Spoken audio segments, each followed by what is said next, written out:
Hello and welcome to Worlds Cooldown. What an explosive match to end the day. But it was just one in a long line of very exciting games all day long. We're going to dive in later.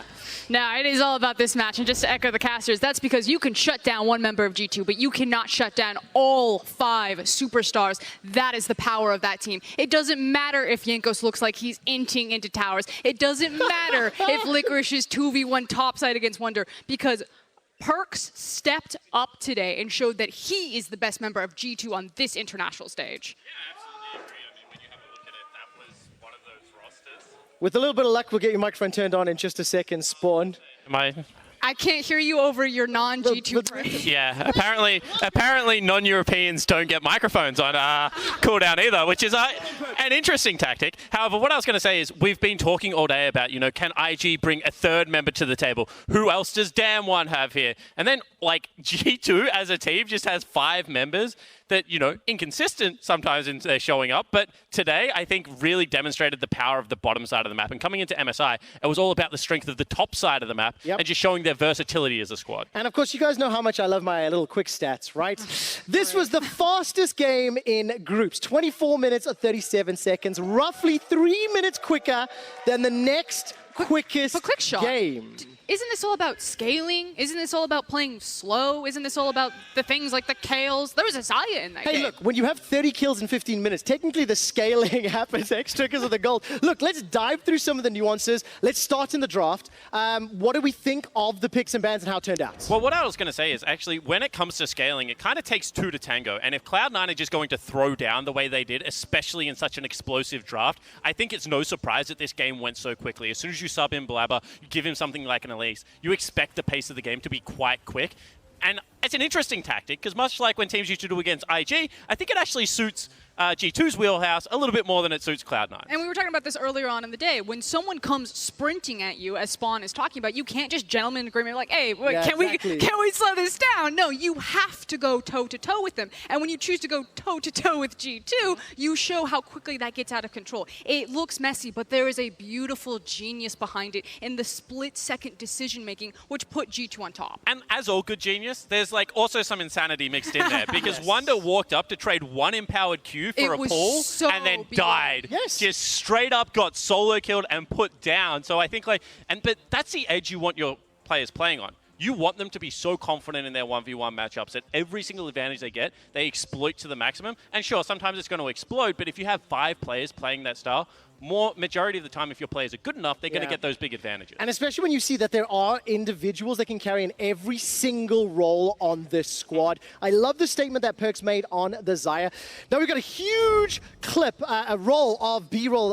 Replays is the word I'm looking for. Highlights. You can tell I'm not warm. The highlight package. Let's talk through it. And this is going to be from start to end of the game. And this is where Perkz and Mickey start the roll. So I want to go a little bit deeper dive analytically with Perkz and his Xayah, and why, yes, Xayah is a mainstay of the current meta, but especially for Perkz, why it's so devastating. This guy was originally a mid laner. He knows exactly how to abuse zone control and how to start a lane from level 1. And Xayah is an AD carry that allows him to do that. With the feathers, with the pullback, she gives you everything, and she plays very similar to a mage. Also, unlike a lot of other AD carries in the world, he didn't have to play in a meta where you needed 4 items to be useful. So Perkz is willing to push his lead much earlier in the game, and you can see that he does play around those 1 and 2 item spikes, maybe more aggressively than we would see from other AD carries. This is an example of one of those players I'm talking about, however. This is pure insanity. He's not even going to clear the wave. He probably just wants to walk home and go back to base. And yet the G2 dive continued. That was a really great outplay on the back end by Caps. And I think that was really those 2 members, the 2 mid lane / carry players that were able to continue to push their leads and advantages and draw other people back into advantageous position. And I know it sounds so G2 heavy because they are heavy hitters here, but I do want to take a moment to put a spotlight on Cloud9. You can see it in the goal graph right there. At that 10-minute mark, Cloud9 held their own, and for a split second, you could see the hope for North American fans, particularly in the top side of that map. It was longer than a split second there, Frosco. I think it was really the Licorice 2v1. Come on. Yes. And whilst it might not seem much to North American fans, that was nearly half the game. So, I mean, for half the game, you were nearly in this game. I absolutely want to take a deeper dive, though, on Licorice in particular, because DeFreak was definitely talking about it right at the end. This is an individual that is coming out of the LCS that continues to just impress on the international stage. Flabber coming in as the substitute, I was not anticipating, but the duo worked very well to build up an advantage. It wasn't enough to overcome the man on your screen in the bottom lane and the advantages he had accrued, but you have to give credit where it's due. They can punch back. They just couldn't find the knockout is what they were looking for. Yeah, absolutely. And I think this is the area that North America has actually improved the most on the international stage. Yeah. Top lane used to be a liability for this region. They didn't have anyone to be able to go Impact with the looks likes. Great. Yeah. Licorice is looking fantastic. Exactly right. Now all of a sudden you got Huni, Impact, and Licorice. And that's why these teams look much more competitive on the global scene. And I think that the fact that, Licorice is the North American talent in that and has been able to go toe-to-toe and really make his mark as one of the great world top laners now. It's just testament to the young man because he is still learning. He's only his second year and blah, blah, blah, blah, blah, all the other good things to say. But he is certainly still not at the level where he can solo carry that game. Not just yet. All right, we'll get some closing thoughts after the interview. I believe that Perkz is here to chat. Thanks guys, Laure here, and joining me right now is Perkz after the 2-0 and second victory against Cloud9 just now. Congratulations on the victory. Was it special for you that so many people were cheering for you for this specific NA versus EU clash? Yeah, it's really nice. Usually, I've never played in Europe before internationally, so getting so many cheers and people screaming my name every time I go on stage is very nice. I appreciate that a lot. So yeah, it feels good. Talking about the game, it got bloody very early, and that was not surprising, obviously, but you were in control through this chaos. So can you talk me through why you can remain calm as a team through all this chaos, and if it's good for you? Well, I think for me personally, I'm very experienced at this point already, so I'm not thrown off by any situations in the game. I've experienced so many situations that basically, I don't think anything can throw me off, so I will always stay calm. As for the game being bloody, I think my top and jungle were just running it down. So the game was a bit 5 minutes longer than it should have been, but yeah, other than that, it was nice. Okay, let's review your teammates. You said they were running it down. Who threw the most, according to you? Well, it will probably have to be Jankos. Okay. He was probably trolling the hardest. He always says how Kiana is. Just pick me Kiana, I'll 1v9, and he didn't 1v9. So, yeah, Wunder was also having his share part of dying 1v1 top. So, yeah, I mean, just them. I think Caps and Miki played phenomenally. So, yeah, I'm grateful that they at least. All right, time for some praise. Everybody has so much expectations from you guys. You are the favorites, I guess, to win the whole championship this year. So, time for some praise for your teammates. Why will you win this year? Well, I think everyone is individually up to par or better than anyone else in the world. So I think that we have individual talent and we also have good team play. Also, we have really good atmosphere, which helps us growing as a team and not stagnating, let's say, in a way. So it's not easy always, but I think we have the ball it takes. Yeah. From what you've seen so far, who's the most carry team right now? SKT, I guess? Yeah, I think the most carry team is actually IG. I think IG has some of their players are not performing well, but I think their solo laners are performing really good. I think the Xayah is playing insanely well and Rookie is playing insanely well, which is something you don't really see.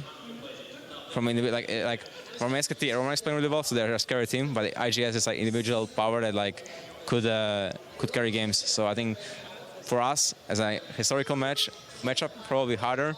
But SKT is definitely the scariest team as a whole. Just IG is probably scarier for us. Now, from a recently role-swapped AD carry, who do you want to face the most in lane? I don't really have anyone in particular I want to face. But I guess I always like to face good players. So probably RNG. Yeah, he's a phenomenal player, right? So beating him on 2 roles would be quite an accomplishment, right? So that's something I'm looking forward to. Hope you can face him later then. Thank you very much, Perkz, for joining me. And back to you guys in Cooldown. Thank you so much, Lauren. I want to focus in on the front part of that interview when he was talking about the crowd cheering for him. Because for so long, when G2 take the stage, they are the villains. They are the conquerors of Europe. And they would be booed, or the crowd would be silent. It was always heavily Fnatic favored. But when they went to MSI and now at Worlds, they're now the champions of Europe. And Perkz says, watch me, and Europe says, hell yes. Hey, put my international hat on for just 1 second. I reckon they're still the villains. I mean, this is a team that still has so much, you know, cockiness and swagger and bravado and everything else that you want to throw on top of it. I don't think that means they're not likable, but I certainly don't think they're the good guys of League of Legends. The thing that's amazing is I definitely think you can pick certain elements of what they do and you can defend either perspective. But hearing Perkz in that interview, there was a seriousness and a stoicness to his answers that you rarely hear. He was not the overconfident, cocky guy you hear in LEC. He was respectful, he was direct and blunt, and I absolutely think all of those feelings are underneath, right? But that man means business, and when I see that interview, I actually have more confidence in G2 than I did beforehand. But here's the thing, like, I understand where you're coming from. They still have that bravado around them, but it's not necessarily on G2, it's on the crowd. It's on actually hearing people lose their mind over G2 and have G2 chance. When I first came to Europe, that was non-existent. I'm just saying, take them to China and see how many people cheer for G2 there, because I think that there is still mixed emotions about this team, and that's why I actually think they're such a great team to watch and spectate. They're one of my favorite teams to watch on the international stage because of all the things I've just described about them. And I think that the reason that he is being reserved is because we haven't yet seen a game where it has all come together at Worlds. You have games like that during Europe, right? However, they still need that one performance where all 5 members pop off and then they do get the 20-minute closeouts that we were seeing MSI. When they reach that final form, that team is unbeatable. But you give the Shy 6 kills, and he might be enough to run over your team, right? So I think that there is still that stage where they're like, okay, we do need to be a little bit reserved. We are crushing people. We are definitely the front runners. I have picked them to win Worlds before I walk outside and get mobbed. However, I do think that there is still an extra level that we did see at last international event that I'm super excited about. Mate, you think you're getting outside? I'll take you right now on the table. Oh, I love this, I love this, I love this. All right, we've spent a lot of time talking about G2 versus Cloud9 because it was such an epic game. But 5 other matches happened today. I'm going to focus in on some of them. Team Liquid versus AHQ is where I'm going to start. And Frosco, what's your takeaway when you think back to how this played out? I mean, I think Double Lift's interview said it all right there. We've had some very blunt and honest 80 carry interviews, and his team was running it down. Every single time you saw that Jensen got blown.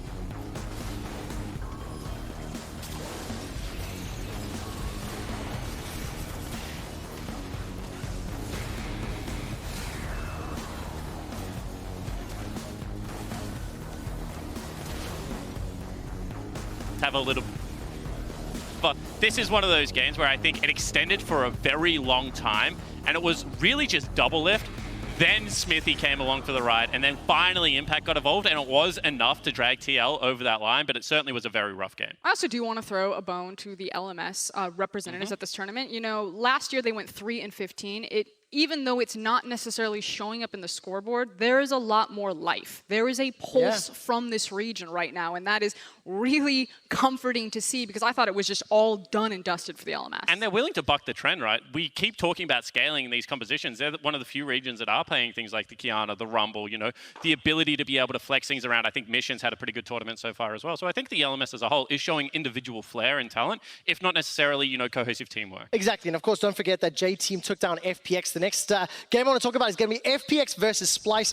We don't have to talk about this one. I really thought Splyce were going to have this one in the bag, and it just fell to pieces at the end, Spawn. Yeah, it certainly did, and I think that you have to really credit Splyce for their researched and well-prepared early game and their ability to cut off FPX's play before it really even began. They beat them to the punch multiple times, and I do credit Humanoid and Xayah for the ability to be able to do that in the early game. However, Humanoid is completely lost in the mid game right now, in my opinion. This guy has the second highest isolated deaths out of any person currently at Worlds. And I think that this game was a great demonstration of the fact that against a great team, you cannot let an area of your game fall down because you will be punished and you will lose games because of it. There's a wonderful article that Kelsey Moser put out where she talks about the vision game and the vision holes that Splyce have, and a credit to that to kind of where their mid-game holes fall down. I also think that it's compounded on the fact that if you look at Humanoid and Norscaron, normally in the mid-game, kind of your two most important pieces are going to be your mid laner and your support for your vision control and your pressure game. And when these are kind of the most inconsistent members of your team, that's also where a lot of the magnifying glass needs to be put on Splyce. But to my understanding, they're also the youngest members of the team. So there is terrific upside to Splyce. They're coming in as Europe's third seed, and it would be great if they did make it out of groups and did start crushing people.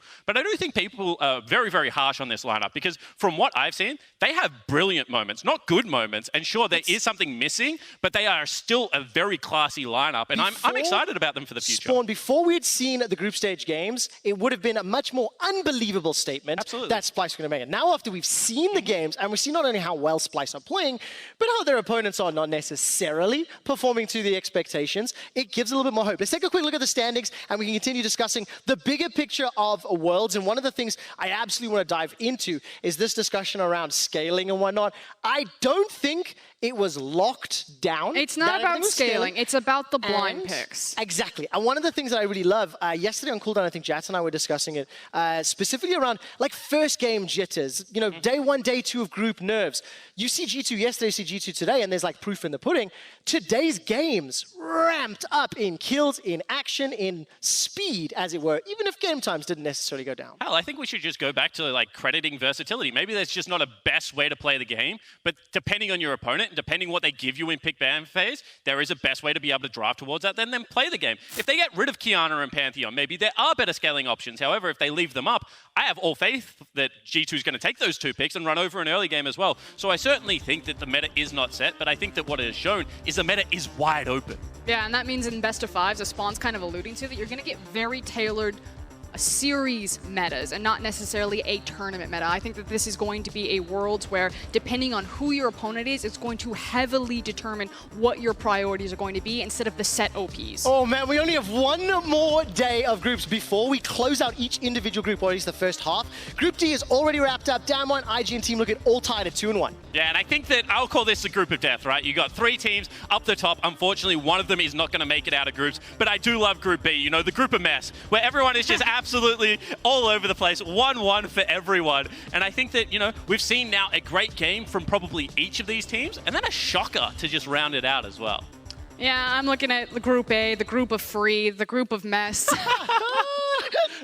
Sorry, I had to get one more shot in there. I absolutely love the titles. Just one last question before we do head off. RNG versus Fnatic is the opening game tomorrow. Fnatic have given me more questions than I would like. What time does it kick off here? 3 p.m. Okay, European fans, get in at 4. Like, I'm just going to do you a favor. I'm going to make sure that everyone's happy when they get in. I don't want to ruin people's day at 3 p.m. I told you want to throw down right now. On that bombshell, before these two get into some fisticuffs, let's head off. If you missed any of the action today, make sure you stay right here for the rebroadcast starting as soon as we head off. Good night, goodbye, and we'll see you tomorrow. Europe, I love you. You wouldn't know. You've done so.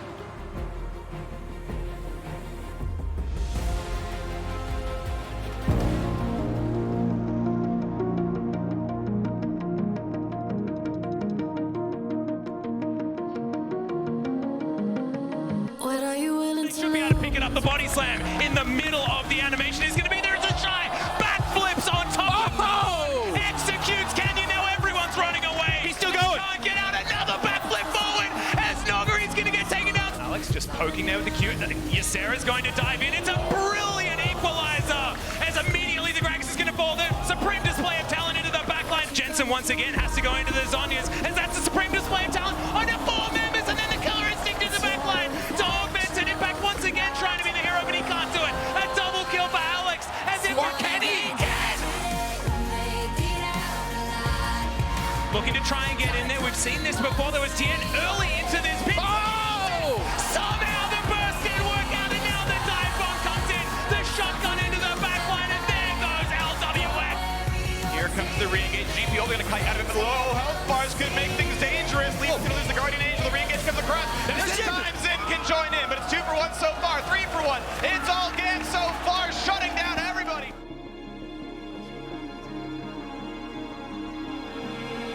We invade. There's a lot of people there.